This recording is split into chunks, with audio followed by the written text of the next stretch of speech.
Muchas gracias. A mí me llama enormemente la atención que el municipalismo tenga esta vitalidad en un contexto donde todas las instituciones se desgastan. Todo el crédito institucional se va gastando y, en cambio, cuando llegan unas elecciones municipales hay miles de ciudadanos que se movilizan para conformar candidaturas, tienen expectativas de cambio en sus ciudades. Es verdad, en ciudades menores y medianas, las ciudades más grandes quedan como más lejanas, y lo hacen en ese contexto de degradación que prosigue del crédito del conjunto de las instituciones, ¿no?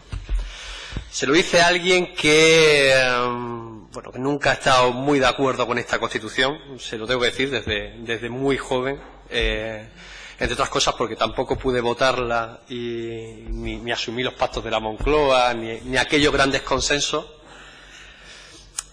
pero que de alguna manera sí entiende, pues yo creo que el análisis que ha hecho usted sobre el municipalismo, ¿no? Es decir, yo creo que la gente entiende a su alcalde y a su concejal como una persona con una cercanía enorme, entiende que hay mayor sensibilidad o proximidad en torno a los problemas más cercanos y ve al resto de instituciones como mucho más lejanas. Yo creo que eso es cierto y además hay más capacidad de participar, de controlar y de exigir responsabilidades en los municipios.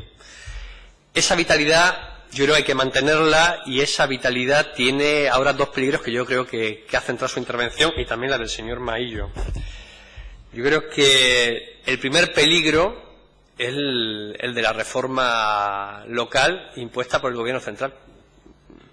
Yo creo que cuando, en el marco de la austeridad, en el marco de las políticas de recorte, que por cierto consagraron la reforma de la hasta entonces inviolable Constitución, la del artículo 135, aquella reforma, ¿no?, que también se hizo en verano, con alevosía por la puerta de atrás. Pero aquella reforma a algunos nos ha dejado la puerta abierta a decir que la Constitución se puede modificar, ¿verdad? Ya no es cuestión solo del Partido Popular y del Partido Socialista. Algunos tendremos la potestad de abrir procesos constituyentes en los que el municipalismo ojalá juegue un papel decisivo. Yo creo que en ese marco se produce un debate sobre la reforma local que a nosotros nos asusta. Yo creo que suprimir las competencias, porque en la práctica lo que va a pasar es eso, suprimir las competencias de las autoridades, de las corporaciones locales, creo que le va a dar un zarpazo a la vida democrática de este país, a la vida más participativa, más próxima, y creo que sería positivo que todos los grupos de este Parlamento discutiéramos a fondo sobre dicha reforma y nos posicionáramos de alguna manera desde Andalucía, desde el sentir de quizás una de las comunidades más vulnerables en la arquitectura institucional, donde los ayuntamientos juegan un papel de contrapeso decisivo. Yo creo que sería importante. Y la segunda, yo creo que también la plantea el señor Maillo, evidentemente hay que apostar por reconocer las competencias que han asumido los ayuntamientos, pero si no hay financiación,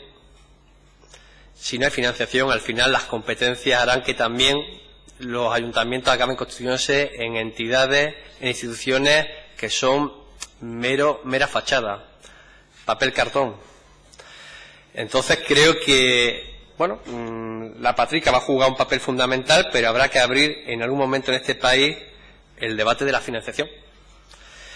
Yo no sé si en el sentido en el que lo ha planteado el señor Maillo, yo tengo dudas sobre eso, si eso puede jugar también a que aparezcan fuerzas centrífugas en los ingresos y que no haya correctores que favorezcan la cohesión territorial. Tengo dudas, pero evidentemente lo que está puesto en cuestión es el modelo de financiación del conjunto de las instituciones, del conjunto del Gobierno central, de las comunidades autónomas y de los ayuntamientos. Y hay un desequilibrio importante en estos últimos en relación a los anteriores, que los convierten en dependientes y en instituciones subordinadas financieramente y, por lo tanto, también políticamente al resto.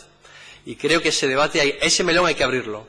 Este va a ser el debate, yo creo, estrella de esta legislatura. Yo no creo que solamente en Andalucía, creo que va a ser el debate estrella, también por cómo se ha ido configurando el panorama político en este país, en el conjunto del Estado español. Y creo que deberíamos abrirlo desde una perspectiva solidaria.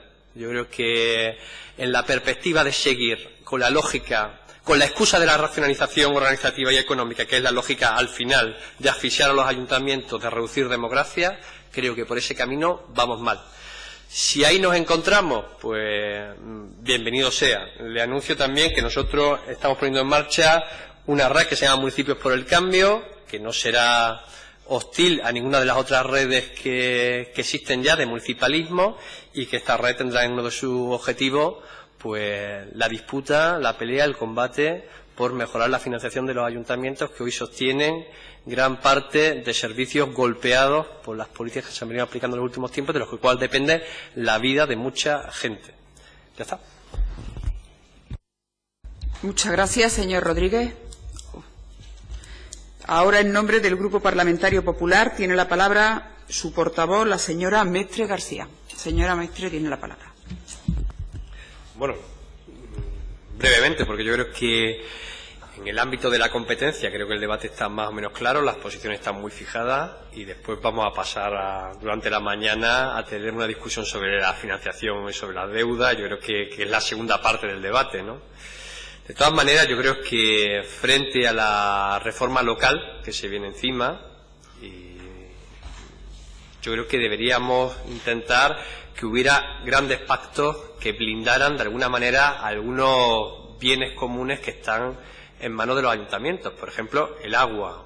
Sabe bien por lo que se lo digo también, ¿no? Es decir, la polémica que hay en Cádiz, pero creo que en algunas diputaciones, que han sido los marcos donde muchos ayuntamientos se han puesto de acuerdo para que el agua sea un bien común, para que sea público, para garantizar el derecho en el suministro a los ciudadanos, creo que ese tipo de pactos y de acuerdos de alguna manera van a proteger las competencias de los ayuntamientos, sus recursos, frente a la pérdida y al atraso que puede suponer la reforma local, la merma y sobre todo las condiciones en las que se van a encontrar los ayuntamientos con presiones hacia la privatización, etcétera, etcétera. Yo creo que no estaría mal que tuviéramos durante esta legislatura una serie de baterías de acuerdos importantes, los más consensuados posibles, que de alguna manera blinden derechos y bienes comunes que hoy están en manos de los ayuntamientos, y mañana, con la reforma que se viene, no sabemos. Y segundo, bueno, pues el debate de la deuda que vamos a tener durante la mañana, pues yo creo que ahí es donde vamos a ver también la voluntad del Gobierno en afianzar la competencia de los ayuntamientos, porque como veníamos diciendo, sin financiación va a ser muy complicado que dichas competencias se lleven a cabo. Ya está. Muchas gracias, señor Rodríguez Gómez. Ahora, en nombre del Grupo Parlamentario Popular, tiene la palabra su portavoz, señora Mestre García. Bueno, si antes estábamos de acuerdo en la vitalidad del municipalismo, yo creo que también estamos todos de acuerdo en la situación extraordinaria y dramática en la que se encuentran muchos ayuntamientos desde el punto de vista financiero y la incapacidad o dificultad que tienen para poder atender a sus vecinos y vecinas. Ciertamente, parte de esta discusión correspondería a otra comisión, pero yo creo que algunos de los compromisos políticos que podríamos adoptar aquí, yo los emplazaría más a esta misma, ¿no? a la presidencia, por la importancia que tienen las administraciones locales, como hemos comentado anteriormente. No se nos escapa que las dificultades económicas que atraviesan muchos de nuestros ayuntamientos provienen en parte del fin del boom inmobiliario, de la anterior provisión y financiación de los ayuntamientos que se hacía a través de, yo creo, un método perverso y al que no deberíamos volver, que era la recalificación permanente con el coste ambiental, pero también financiero a medio y largo plazo, que es algo que los propios ayuntamientos no evaluaron, el coste social también del mismo. Pero también yo creo que tiene que ver con, en general, yo creo que se ha presentado aquí también en la exposición primera, con las políticas de austeridad. El otro día un tertuliano le decía al alcalde de Cádiz que menos mal que se blindó la Constitución para aplicar aquellas políticas de austeridad, porque los ayuntamientos estarían mucho más endeudados, como si aquel blindaje de las políticas de austeridad no significara una merma de ingresos importantísimos por parte de los ayuntamientos, que solo podían acudir al endeudamiento para mantener su actividad cotidiana, ¿no? Yo creo que aquí tenemos que salir con dos compromisos. He hecho un pequeño mapeo de ayuntamientos: Chipiona, El Coronil, Málaga, Cádiz, Estepona, Roquetas, pero bueno, al final yo creo que los problemas vienen a ser los mismos en cuanto a las deudas que la Junta de Andalucía tiene con ellos: rehabilitación de viviendas, empleo joven, guarderías, etcétera, etcétera. Yo creo que necesitaríamos un plan para, con prelación, con un orden de preferencias, para que esas deudas se vayan a pagar. ¿Y cuál va a ser la prelación? ¿Cuál va a ser el orden? Yo creo que hay ayuntamientos que están en una situación dramática y que requerirían ser los primeros. Entre otras cosas porque además parte de sus ingresos depende de que puedan seguir adelante con algunos pagos. Es decir, vamos a comprometer algunos ingresos futuros si no somos capaces de que la Junta cumpla con las deudas que tienen con dichos ayuntamientos. Yo creo que ese calendario, evidentemente, habría que hacerlo con la Consejería de Economía y Hacienda, pero parte de una voluntad política, de un compromiso político. ¿A quién le vamos a pagar primero y en base a qué? Eso no es solo una cuestión de registros financieros, de contabilidad pública, es una cuestión de compromisos políticos.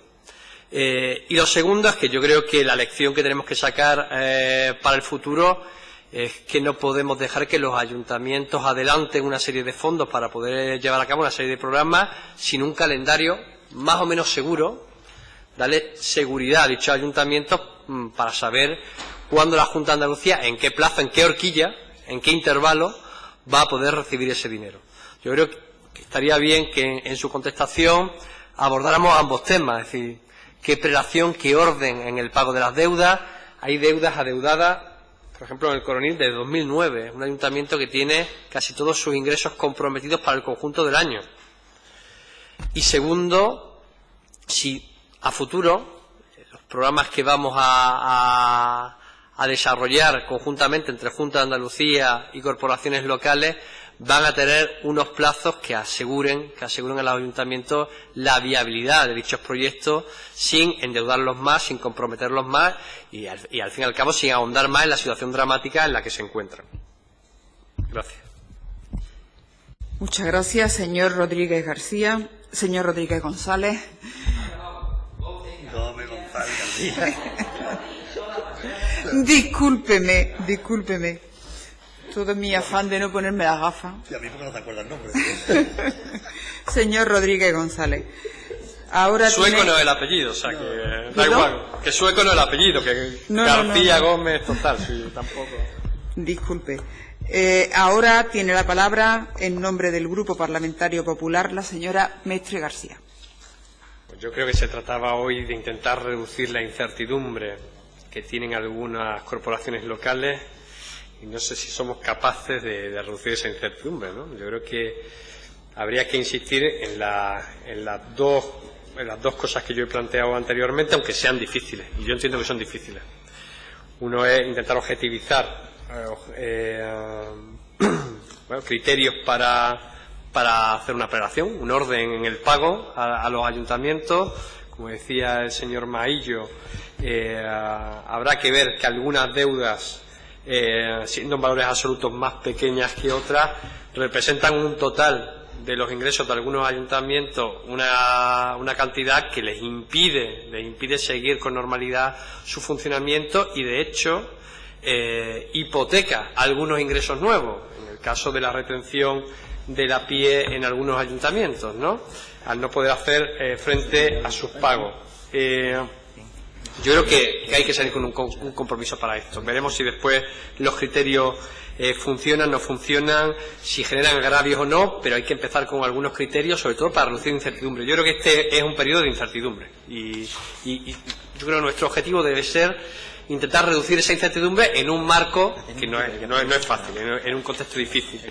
Y lo segundo, para reducir esa incertidumbre, es pensar a futuro. Yo creo que a futuro igual, es decir, yo creo que planes, programas deben ir con unos calendarios de compromiso de pago de la Junta de Andalucía en unos intervalos, en unas horquillas temporales, pero creo que eso va a hacer que algunos ayuntamientos puedan planificar en la situación en la que están mucho mejor su actividad. Termino diciendo que algunos conocemos ya algunos despidos por adelantado de lo que iba a ser la reforma local, los trabajadores sociales de Cádiz que sufrieron una reducción en su plantilla enorme, y me alegra no está la compañera, que vayamos a colaborar en la solución del problema de la deuda del Ayuntamiento de Cádiz, me gustaría que en todos los ámbitos, Diputación, Junta de Andalucía, el Partido Socialista está en ello, y yo creo que hay gestos interesantes, pero creo que el candidato de Cádiz no llega a escuchar, el candidato del PSOE, lo que dice el resto de su partido en otras latitudes.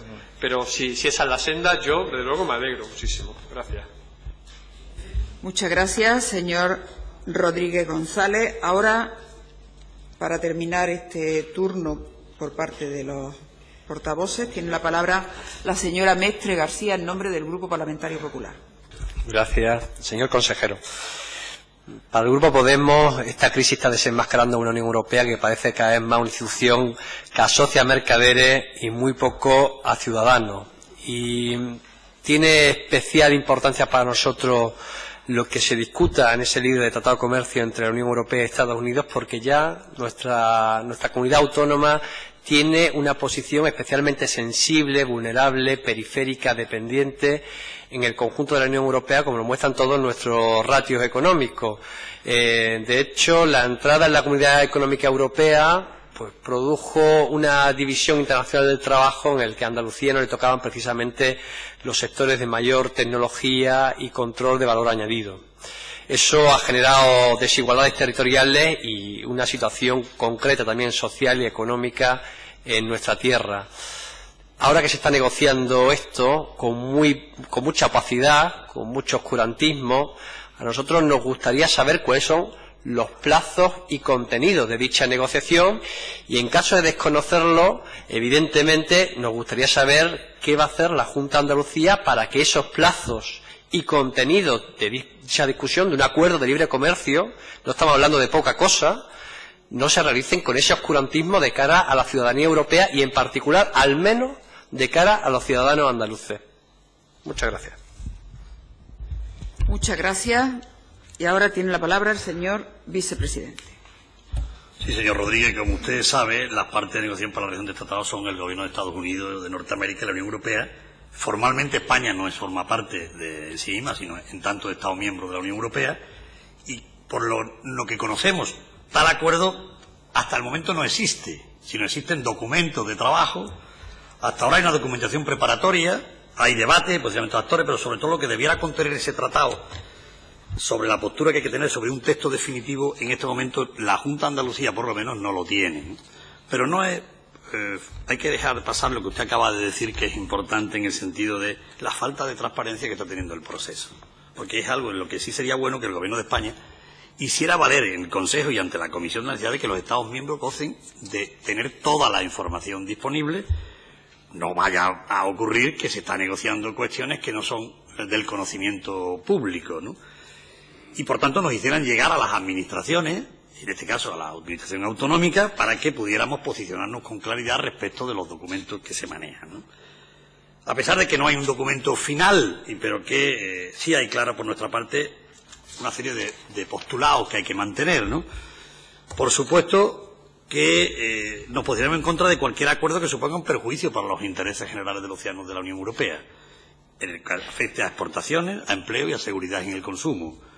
No consentir, y creo que eso estaremos de acuerdo, en que se rebajen los niveles de protección social, laboral o medioambiental.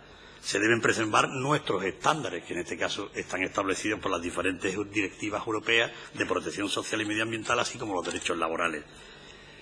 Los servicios públicos como la sanidad y la educación entendemos que no pueden verse afectados por el tratado, no deben verse. Y por tanto, estamos sensibilizados ante temas como la protección de datos, la regulación de los mercados, los servicios financieros. Y antes de su aprobación, proponemos que el texto definitivo, antes de su aprobación, se realice el estudio de impacto del tratado en nuestros países, que sería lo razonable, que antes de que se vaya a aprobar se pudiera, y por tanto en ese sentido el Gobierno de España debe jugar un papel más fuerte del que lo hace actualmente y dejar de no trasladar la información precisa, en este caso a las comunidades autónomas, como formando parte de algo que hemos coincidido del Estado, ¿no? Con estas premisas, insistirle que, no disponiendo del documento final, le trasladaremos en el momento procedimental que ocurra, debemos darla, y por máximo cuando somos miembros del Comité de las Regiones, que deberíamos tener ya acceso a la información puntual, pero no lo tenemos. Y, por tanto, ahí trasladaremos también ese debate para que se posicione la Cámara una vez conocido con detalle todos y cada una de las cuestiones que se plantean en lo que hasta ahora se conoce del tratado. Pero esas son las líneas que hemos establecido de defensa en la Comunidad Autónoma de Andalucía. Muchas gracias, señor vicepresidente. Señor Rodríguez, le quedan 1 minuto y 12 segundos. Si quiere hacer uso de ello.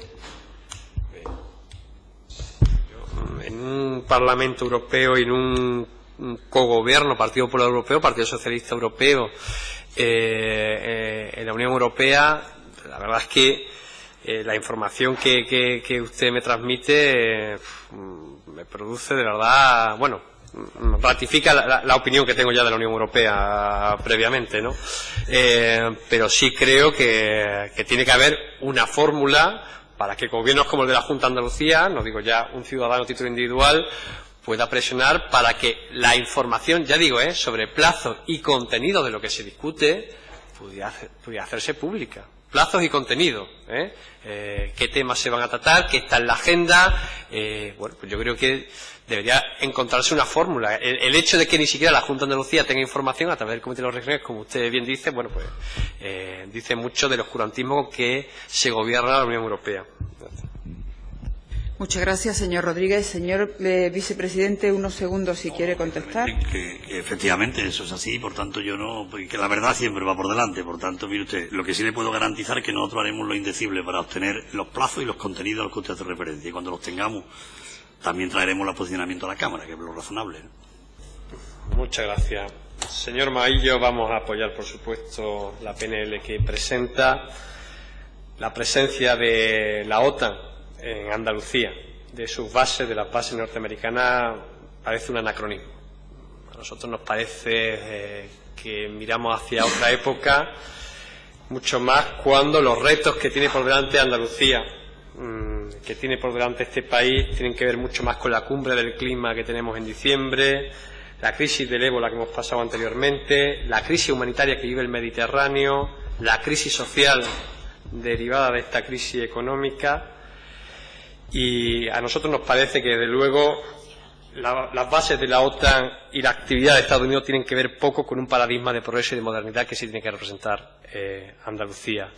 Y lo vemos también en Siria y en Ucrania, donde no solo Estados Unidos, por cierto, que además juega un papel casi menor, ¿no? La Unión Europea, Rusia, China, las nuevas potencias imperialistas, la voracidad de China en África, nos parece de una brutalidad enorme, pero también las nuevas potencias subimperialistas, Turquía, Kuwait, Irán. Nosotros tenemos que salir de ahí. Nosotros no podemos jugar a ese juego de rapiña y depredador, y tenemos que tener objetivos de cooperación internacional a la altura de los retos que tiene la humanidad y esta civilización. Y desde luego pasa por tener menos convenios, menos cooperación con aquellos que tienen las manos manchadas de sangre. Nosotros pensamos que en Rota y Melón lo que hacen falta son grandes inversiones extraordinarias para que esos pueblos dejen de depender de sus bases, no para que dependan más, para que dejen de depender de sus bases y tengan mucho más libertad a la hora de decidir su destino. Por eso mismo vamos a votar la PNL de manera favorable, con un apunte, señor Maillo, yo diría Oriente Próximo, no Oriente Medio. Oriente Medio tiene que ver más con la concepción que tiene Estados Unidos del mundo que con la que nosotros tenemos. Muchas gracias. Muchas gracias, señor Rodríguez. Ahora tiene la palabra, en nombre del Grupo Parlamentario Popular, el señor Bueno Navarro. Gracias. Vamos a votar a favor de la PNL presentada por el Partido Popular, porque después del debate llegan las tareas concretas, y ahora se trata de mojarnos en las tareas concretas. Pero yo voy a matizar dos cosas. Dice el preámbulo: nuestro país ha atravesado una etapa de crisis económica durísima, ante la cual el Ejecutivo de Mariano Rajoy, nada más llegar al gobierno de la nación, hizo frente con reformas y medidas cuyos resultados permiten decir que, aunque quede por hacer, la recuperación económica es innegable. Pues es innegable también que Podemos, de luego, no comparte esta visión. Es decir, una cosa es apoyar las tareas concretas para rescatar a los ayuntamientos para sacarlos de la asfixia en la que se encuentran, y otra cosa es compartir la lógica de austeridad que ha llevado también a la asfixia de los mismos ayuntamientos. El segundo matiz es que, igual que creo que hay una batería de medidas que aquí se proponen y que vamos a apoyar para sacar de la situación en la que se encuentran todos los municipios estén gobernados por quien estén gobernados, yo creo que ese es el espíritu. No estaría mal que a futuro el Partido Popular hiciera lo mismo planteándole al Gobierno central que deje de asfixiar a las corporaciones locales y que presentara una batería de medidas más ambiciosa aún, porque gran parte de los problemas que tiene nuestro ayuntamiento tienen mucho que ver también con las políticas que se vienen aplicando desde el Gobierno central a nivel general y en relación a las corporaciones locales. Entonces nos gustaría que desde luego, si hoy hay un acuerdo amplio de esta Cámara, a ver si hay algún grupo que se queda descolgado o no, si hay un acuerdo amplio en tener medidas concretas para rescatar a las corporaciones locales, no lo sean en exclusividad en relación a la Junta de Andalucía, sino también al Gobierno central en el futuro.